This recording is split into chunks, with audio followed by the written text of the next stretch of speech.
22-24 сәуір күндері еліміздің бас қаласы Астанада өңірлік экологиялық саммит өтеді. Біздің Global Nature Initiatives қоры еліміздің табиғатын қайтаруға, сақтауға арналған Дрондармен бақылау арқылы тіпті жердің қуаңшылығын анықтауға болады дейді. Абай облысында өздеріңіз белгілі орман өрті болған. Сол орман өртін қалыптастыру бойынша жобаны бастап кеттік. Орман инспекторларын Оңтүстік Кореяға тәжірибе алмасуға барады деп жоспарлап отырмыз. Оңтүстік Кореядан биыл мамандар келеді. Зерттеулерге сүйенсек, 20 ғасырдан кейін еліміздің аумағында амур жолбарыстары жоғалып кеткен. Соңғы рет 1948 жылы көрген екен. Нидерланды мемлекетінен екі жолбарысты алып келді. Сол кезде де құжаттарға қол қойылған болатын. Оның әкелуі де өте қызықты тарихи негізі сәт болды.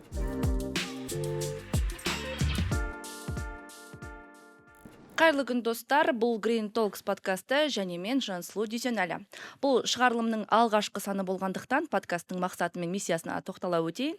Өздеріңіз білетіндей, 22-24 сәуір күндері еліміздің бас қаласы Астанада өңірлік экологиялық саммит өтеді. Орталық Азияның мемлекет басшылары қатысатын болады және маңызды экология тақырыбындағы мәселелер көтеріледі. Осы іскерлік мақсат жүзеге асу үшін практикалық жүзеге асу үшін RES 2026 экспо көрмесі ұйымдастырылатын болады.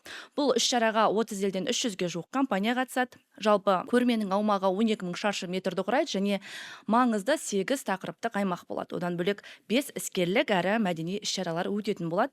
Осы Green Talks подкастында біз көрмеге қатысатын экология тақырыбына үлес қосып жүрген компанияларды таныстыру мақсатында осы подкастты бастап отырмыз және біздің алғашқы шығарылымның қонағы Global Nature қорының негізін қалаушы Ерқұлан Талғатұлы Дүйсекеев. Сәлеметсіз бе? Саламатсыз ба? Онда подкастымызды бастасақ, алдымен өзіңіздің қор жайлы айтып кетсеңіз, сіздің бұл қорды бастауыңызға, бұл жұмысты экология тақырыбын қолдауыңызға не түрткі болды? Жалпы біздің Global Nature Initiatives қоры осы еліміздің табиғатын қорғауға, табиғатын қалыптастыруға, табиғат қайтаруға, сақтауға арналған қор болып табылады. Бұл қорда халықаралық ұйымдармен жұмыс істейміз, экологтармен, ғалымдармен және еріктілердің барлығымен бірігіп қызмет етеміз. Осы қордың негізгі мақсаттары қандай? Жұмыс бойынша. Менің естуімше 4 тақырып бойынша сіздер 4 бағытта жұмыс істейсіздер, да? Негізгі бағыттардың бірі ол биоалуан түрлілікті сақтау. Мынау сирек кездесетін, жойылып бара жатқан жануарлар мен өсімдіктер дүниесі қорғау болып табылады. Одан кейін экологиялық білім беру, халықтың арасында осы экология саласында қызмет етіп жүрген азаматтардың біліктілігін арттыру бойынша бұл жерде үлкен тәжірибелерді біз осы Қазақстанға енгізіп үйретеміз. Тренингтер, семинарлар жүргіземіз, ұйымдастырамыз. Одан бөлек осы климаттың өзгеруімен күрес. Өздеріңізге белгілі, қазір планетамызда климат қатты өзгеріп жатыр. Сондықтан осыған байланысты әртүрлі іс-шаралар жүргіземіз. Сіздің қор қай жылы жұмысын бастады? Қанша жыл болды қордың жұмыс атқарып жатқанына және қандай қаражатпен сіздер осы жұмысты бастадыңыздар? Қордың басталғанына 2 жылдан асты. Соңғы 2 жылда біз халықаралық ұйымдармен жұмыс істейміз. Және осы Қазақстан төңірегінде жергілікті үлкен компаниялар бар, үлкен азаматтар бар. Солардың қолдауымен біз бірігіп үлкен жобалар жасап жатырмыз. Бүгінге нәтиже қандай? Нақты қандай жобаларды айта аласыз? Global Naturals бастап, негізін қалап, осындай нәтижеге әкелді деп айта алатын жобаларды атап өтсеңіз. Мысалға, бір кейсті айта кетсем, ол Абай облысындағы 2025 жылдан бастап жобаны бастадық. Абай облысында өздеріңіз белгілі орман өрті болған. Сол орман өртін қалыптастыру бойынша, қайта қалпына келтіру бойынша сол жерде біз жобаны бастап кеттік. Бұл жерде біріншіден мемлекеттің қолдауы болды. Оңтүстік Кореяның халықаралық ұйымы бар. Солардың қолдауымен және біздің осы қормен бірігіп жұмыс істеп бастадық. Иә, жаңа өзіңіз тоқталып өткендей, осы Абай облысындағы орман өртінен кейінгі жалпы жағдай қалай еді ол жерде? Естуім бойынша 500 гектардай жерде орман өрті болған, иә? Сіздер қандай нақты жұмыстар жасадыңыздар оны қайта қалпына келтіру үшін жобаның атынан? Әрине, орман өрті болған өкінішті. Енді табиғаттың экожүйесі бұзылды, табиғат көп нәрседен, биоалуантүрліліктен, өсімдіктер, жануарлар дүниесінен айырылды. Одан да бөлек басқа да трагедиялар болды. Бірақ оған қарамастан мемлекеттің қолдауымен ол жерде үлкен жұмыстар жүргізілді және жүргізіліп жатыр. Қазіргі таңда мемлекет бойынша айтатын болсақ, техникалар алынып жатыр. Ол жерде үлкен қолдау жүріп жатыр. Және мына халықаралық ұйым бойынша осы Қазақстан мен Оңтүстік Кореяның мемлекетінің арасында келісім шарт бар. Және осы халықаралық ұйым Қазақстанға келіп өзін үлкен спонсор ретінде үлкен қомақты қаржылай көмектер көрсетіп жатыр. Оған техникалар алынып жатыр, дрондар алынып жатыр, автокөліктер алынып жатыр, тәжірибе алмасу. 100 гектар жерде ғылыми жобалар басталып кетті. Оңтүстік Кореядан мықты эксперттер келіп жатыр. Қазақстанда ғылыми институттардың мамандары жұмыс істеп жатыр. Бұл жерде барлығы бірігіп, бір осы жоба төңірегінде қазір жұмыс жасап жатыр. Біз солардың ұйымдастырушысы болып табыламыз. Жаңа өзіңіз айтып кеттіңіз, түрлі технологиялар әкелінді деп, иә, дрондар, техникалар деп. Жалпы қазір заманның ағымына байланысты бұл техникалар өте дамып кеткен. Дрондармен бақылау арқылы тіпті жердің қуаңшылығын анықтауға болады дейді. Сіздерге осы технологиялар қалай жұмыстарыңызды жеңілдетті? Себебі көрме аясында бұл технологияларды көреміз. Компаниялар келеді шетелден, өзінің орманды қайта қалпына келтіруге бағытталған технологияларын таныстыратын болады. Ал сіз практика жүзінде қазір оны қолданып жатсыздар. Қандай нәтижеге келді? Бұндай жаңа технологиялар негізі процестің жылдамдығын тездетеді.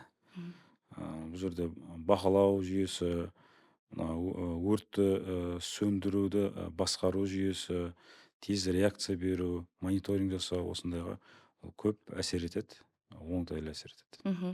Енді жаңа айтып кеттіңіз, Қазақстан Республикасының экология министрлігі мен Оңтүстік Корея бірігіп меморандумға қол қойды деп. Сол бойынша айта кетсеңіз, қазір біздің қанша маман Оңтүстік Кореяға барып тәжірибе алмасып келді ме, әлде болашақта болатын жоба ма? Оңтүстік Кореядан қанша маман тартылып орманның қалпына келтіруіне жұмыс жасап жатыр? Сол туралы айта кетсеңіз, нақты цифрамен, дәлелмен. Біріншіден, осы экология министрлігінің, жалпы Қазақстан Республикасының, біздің мемлекеттің дәрежесі осы экология саласында әлемде өте жоғары деңгейі. Оны мақтанышпен айта беруге болады. Өйткені барлық жерде үлкен 90-шы жылдардан бастап қазіргі уақытқа дейін үлкен конвенциялар, халықаралық құжаттарға қол қойылған. Соған байланысты Қазақстан өзінің осы құжаттарға сәйкес барлық заңнамаларын, нормаларын соған сәйкестендірілген. Мен біраз жерде, біраз мемлекеттерде болдым. Соңға біз енді әріптестермен сөйлесеміз, пікір таласамыз, бір-біріміздің заңдарымызды қараймыз. Соған қараған кезде біздің құжаттар жоғары деңгейде айтуға болады. Осыған байланысты Қазақстанға үлкен халықаралық донорлар дейміз, экологиялық фондтар, донорлар, олардың бізге артатын сенімі мол, репутациямыз біздің өте жақсы. Сондықтан олар экология министрлігімен жұмыс істеуге дайын. Бізде барлық механизмдер қарастырылған. Міне соның бірі осы Оңтүстік Корея, осы экология министрлігімен бірігіп осы жұмысты бастап кетті. Жаңа айтып кеткендей, нақты цифрларымен айтсаңыз, біздің мамандар барды ма? Оқып жатыр ма? Біздің мамандар осы жоспар бойынша, бұл жоба 3 жылға бағытталған, 2025, 26, 27. Осы 2026 жылы біз өзіміздің қазақ мемлекеттік инспекторларды, орман инспекторларын Оңтүстік Кореяға тәжірибе алмасуға барады деп жоспарлап отырмыз. Одан бөлек Оңтүстік Кореядан жазда биыл мамандар келеді. Үлкен тәжірибе алмасу болады. Семейде тренингтер, семинарлар өткізетін боламыз. Яғни бұл жерде біздің өрт сөндіру басқару жүйесін біз қалай жүргіземіз, олар қалай жүргізеді. тәжірибе алмасу. Иә, көптеген қызық сұрақтар болады. Сондықтан осындай биыл бастаймыз. Иә, түсінгенім бойынша меморандумға 2025 жылы қол қойдыңыздар. Ол меморандум 3 жыл жұмыс жасайды. 3 жыл ішінде орман инспекторлары оңтүстік Кореяға тәжірибе алмасуға барады. 26 жылы Кореядан біздің елге, Абай облысына келіп, мамандарды, кореялық мамандар өз тәжірибесімен бөлісетін болады, иә. Атқарылған жұмыстар шынында да өте жоғары деңгейде. Ал қазіргі таңда 2025 жылдан бері басталған жұмыс қандай нәтиже берді? Қанша гектар орман қайта қалпына келді деп айта аламыз? Енді қалпына келтіру деген ол оңай шаруа емес. Соған табиғатқа қалпына келтіру үшін 10 жылдаған уақыттар керек, ғасырлар керек болады мысалға. Бұл жерде біз пилоттық жобаны алып отырмыз. 100 гектар жерге. Біз ол жерге мына жаңа методикамен, жаңа технологиямен Европадан қазір тыңайтқыштар алдырып жатырмыз. Шетелдің методикасын енгізіп жатырмыз. Одан бөлек осы Қазақстанда кәсіпкерлер бар, солардың шығарған технологиялар бар, мысалға кокон деп аталады. Соларды біз сол жерге эксперименттер жасаймыз. Бұл жерде біздің осы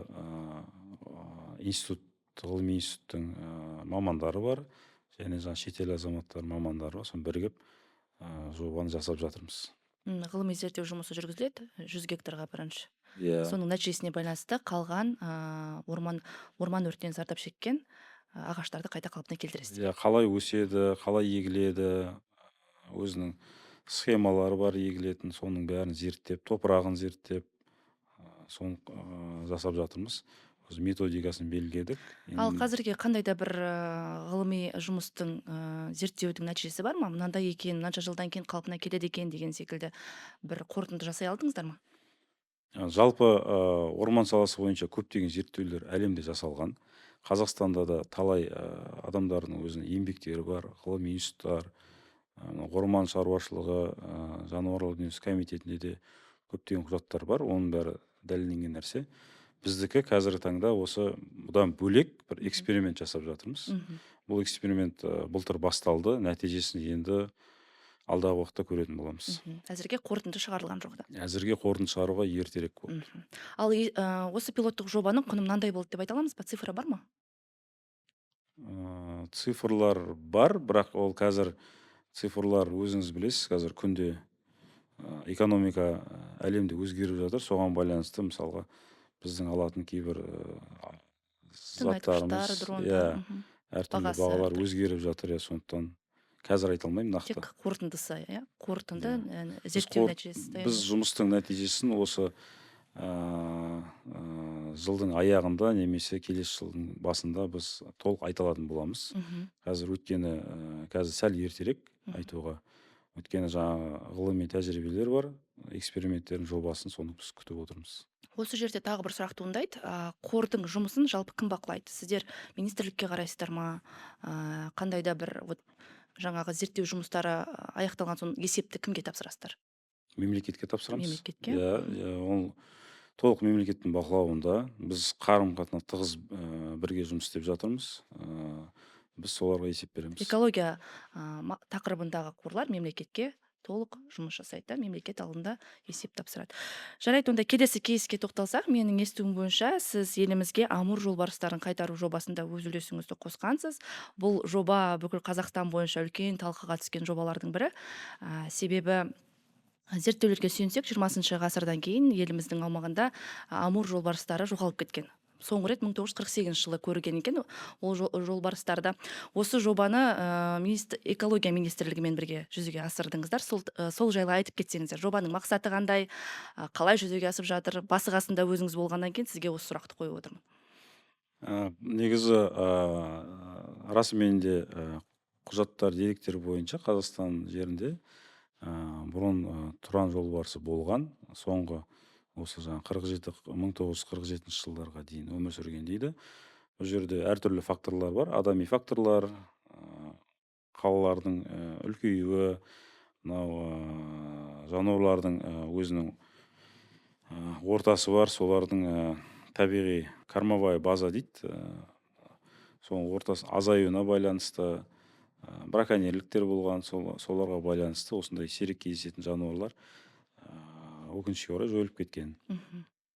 Бұл кезде бұл 24-ші жылдары Қазақстанға біз Европадан жолбарыстарды алып келген болатынбыз. Ол кезде мен экология министрлігінде жұмыс істедім.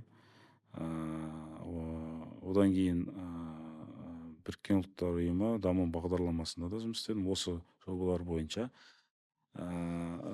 осы мекемелер бірігіп, яғни экологиялық министрлік, Біріккен ұлттар ұйымының даму бағдарламасы, WWF, это фонд дикой природы, жолбарыс ассоциациясы, осылар барлығы бірігіп осы проектті жүзеге асырды. Бұл жерде көбісі ойлап қалуы мүмкін, мысалға тек қана 2 жолбарысты алып келді, сонымен ғана тоқталды ма дегенде. Негізі олай емес. Негізі үлкен жұмыстар жүргізілді. Біріншіден ғылым жұмыс істеді осы уақытқа дейін. Ол жерде Іле-Балқаш резерваты, ерекше қорғалған табиғи аумақ ашылды 2018 жылы. Шатаспасам 400 мың, 600 мың гектар жер. Одан бөлек осы жерде Қарой деген ауыл бар, Бақанас жақта.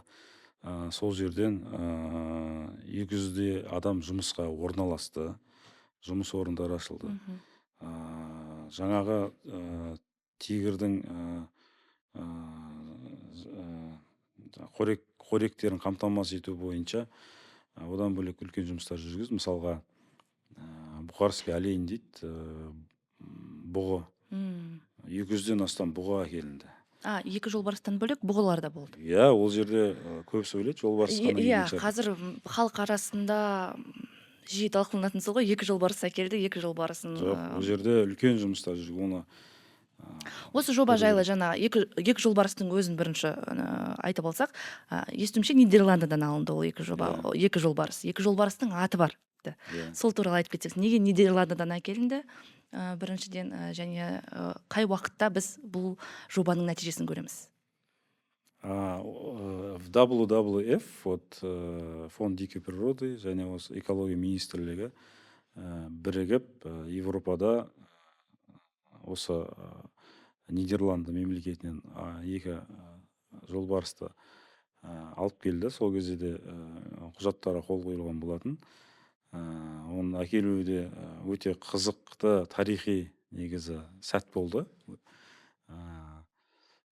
Сосын жаңа әкелген кезде 2 тигрдің аты, жолбарыстың аты Богдана и Кума деп аталады. Ана жерде келген кезде әсер өте бөлек болды кәдімгідей. Ана қараған кезде адамның мысын басады жолбарыс. Жолбарыс өзінің сол табиғатының иесі екен кәдімгідей көрініп тұрады. Мен айта кетейін деген Бұқарский олень деп айтып жатырмын, бұғылар деп. Одан бөлек көптеген қабандар, қояндар, құландар, 120-дан астам құландар әкелінді. Бұл жерде мен айтайын дегенім осы 2024 жылы жолбарыспен бірге әкелінді барлығы. Жолбарысқа дейін әкелем дегенше дайындалды. Ол жерде вольерлер салынды. Мысалға Іле-Балқаш резервуарында да? Бұл жерде мемлекет, жаңағы Біріккен ұлттар ұйымының даму бағдарламасының көмегі, ВВФ-тің көмегі, ассоциацияның көмегі бойынша осы жұмыстар жүргізілді. Сол кезде мысалға су керек болды. 130 метр тереңдікке айдалада еш нәрсе жоқ, біз су іздедік мысалға. Содан жаңағы Біріккен ұлттар ұйымының даму бағдарламасының эксперттері осы судың мамандарын алып келіп, бірге 130 метрден іздеп тауып, оны тесіп су шығардық. ол тұзды су, оны тұщыландырды, оған фильтр қойылды. Ол жер үлкен қаражаттар бөлінді. Одан бөлек орман шаруашылығы комитеті жаңағы Іле Балқаш резерватына жаңа құландар алып келуге, Алтын емел ұлттық парктен құландар алып келуге соны ұйымдастырды. Сол кезде де өте қызық процесстер болды. Ол жабайы аңдар, ол жаңа қолға үйренбеген олар. Олардың Ұстау оларды алып оны келу. ұстау, бөлу ол үлкен ғылым кәдімгідей. Содан бөлек қазіргі таңда жаңағы жерде құланда, жайран, жаңағы бұғылардың тамақ су ішетін жерлері бар. Мысалға өзендер, каналдарда сол жерді тазартып, сол жерге орман ағаштарын егіп, сондай үлкен жұмыстар жүргізілді. Яғни мен айтайын дегенім, бір-екі түйгір үшін мысалға үлкен осындай жобалар жасалынып жатыр. Бұл нені айтады? Бұл мына экосистема дейді, табиғаттың экожүйесін толықтай қалыптастыруға үлкен жұмыстар жүргізіліп жатыр. Ал неге дәл осы Іле Балқаш мемлекеттік табиғи резерваты таңдалды? Неге ол өңір? Өйткені ол ғылыми дәлелденген нәрсе. Осыған дейін ғалымдар жұмыс істеп, зерттеп. Табиғаты демек Нидерландыға келеді, ұқсайды. Табиғаты Әлде қалай, неге ол өңірді таңдадыңыздар? Тигр, жолбарыс негізі су бар, қамысты аймақтарда бұрын өмір сүрген тарих бойынша. Сырдарияның бойы дейді қамыстар, осы Балқаштың төңірегінде өмір сүрген тарихи жерлері. Сол тарихи жерлеріне қайта алып келінді. Жаңа айттық, тек 2 жолбарыс әзірге әкелінді. Алда тағы да әкеліне ме жолбарыстар? Жалпы нәтижесін қашан көреміз? Қандай да бір жоспар бар ма? Қазір официально экология министрлігінің деректеріне сәйкес биыл тағы да 4 жолбарыс әкелінеді. Оған қазіргі таңда орман шаруашылығы комитеті, жаңағы халықаралық ұйымдар барлығы бірігіп жұмыс жасап жатыр. Тағы 4 жолбарыс әкелінеді, демек 6 жолбарыс алдағы уақытта бізде Қызыл кітапқа енген, өзінің түрін жойып жіберген Қазақстанда жолбарыстарды көбейту мақсаты осы мақсатта жүзеге асып отыр, демек. Бұл негізі бұл жоба әлемде үлкен авторитет деп аталады. Маңызды жоба. Өте маңызды жоба. Мысалға мен сол мемлекеттік қызметте жұмыс істеген кезде Индияда болдым. Сол кезде көптеген мемлекеттер келді. Сол жолбарыстар мекендейтін мемлекеттер келді. Сол жерде біз үлкен декларацияның текстімен жұмыс істедік. Қазақстан сол кезде ареал обитания дейді, осы тигрлердің өмір сүретін жерлеріне Қазақстанда сол жерге енгізілді. Мысалға ол жерде қазіргі таңда өмір сүріп жатқан тигрлердің мемлекеттері бар.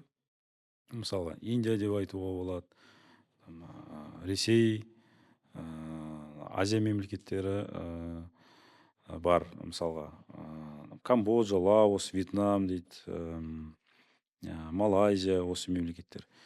Біз солардың қатарына кірдік. Сосын осы декларация Владивостокта, Ресейде үлкен халықаралық сол жерде форум болды. Экология министрлігі барып, осы декларация қол қойды. Осы жолбарыстарды әкеліп көбейту мақсатында. Ал нақты практикалық шешімдер Қазақстаннан басқа қандай елдерде болды екен? Нәтижесі қандай болды екен? Осындай жұмыстар атқарылды ма біздің елге осы жолбарысты әкелудің алдында? Қызыл кітапқа енген, жоғалып кеткен жануарларды көбейтіп, қайта қалпына келіп жатқан мемлекеттер бар ма? Әлде біз біріншіміз бе дегенім ғой? Біз біріншіміз. Бірінші мемлекет. Мен қазір есімде жоқ, бірақ осы соңғы бір 30-50 жылда ондай жолбарысты реинтродукциялау бойынша біз Қазақстан біріншіміз осы бойынша. Басқа мемлекеттерде, Азия мемлекеттерде тигр, жолбарыс жоғалып кетіп жатыр. Жоғалды. Жоғалды. Біз оны қайта қалпына келтіріп жатырмыз. Арасына